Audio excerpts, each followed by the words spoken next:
Saya tanya kena napa tujuan na anika are ngabini nikah.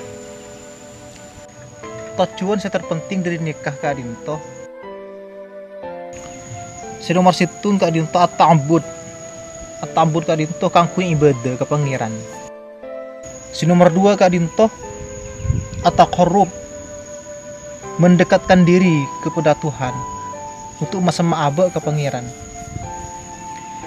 Nikah si nomor 2, sedangkan si nomor 3 Kak Dinto wattiba'u sunnati Rasulillah. Norok lampana Rasulullah, mengikuti jejak Nabi.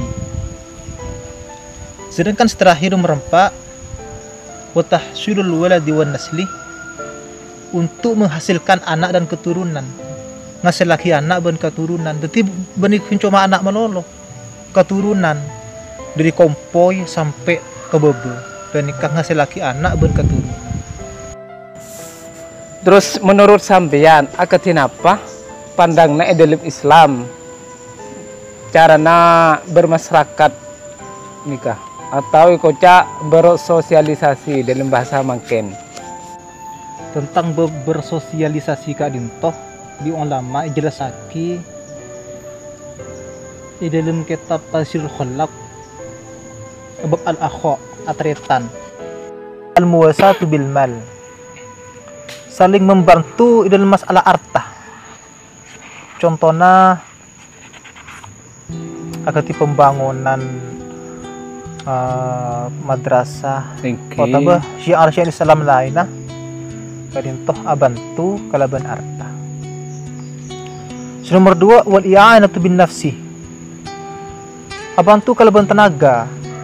Kata dia masang betah misalnya, katakan tilu masang betah ngecor ben dan sebagainya misalnya. Oh, menurut kewe Roma ki contohnya tolongin. Engki.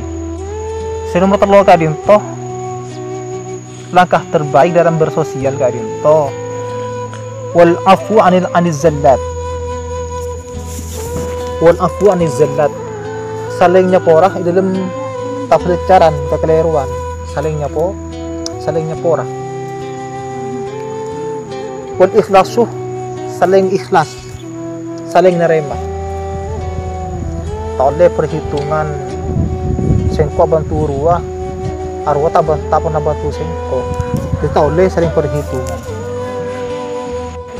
Wal wafa'u ben anak cenci, misalnya cencian Kak Dinto wajib tekanin. Dan selanjutnya watakhfifu alaihi, saling meringankan, oleh abri beban seberat ke masyarakat Kak Dinto. Untuk saling medemang tetangga nak katin apa ki? Soalnya nggak makin banyak saling memberak nikah. Contohnya menabiak dia beda kepatian orang sakit Kak Dinto, Nabi bisa nikah cek merepot ke orang saya ahli musibah, abantu kalaban harta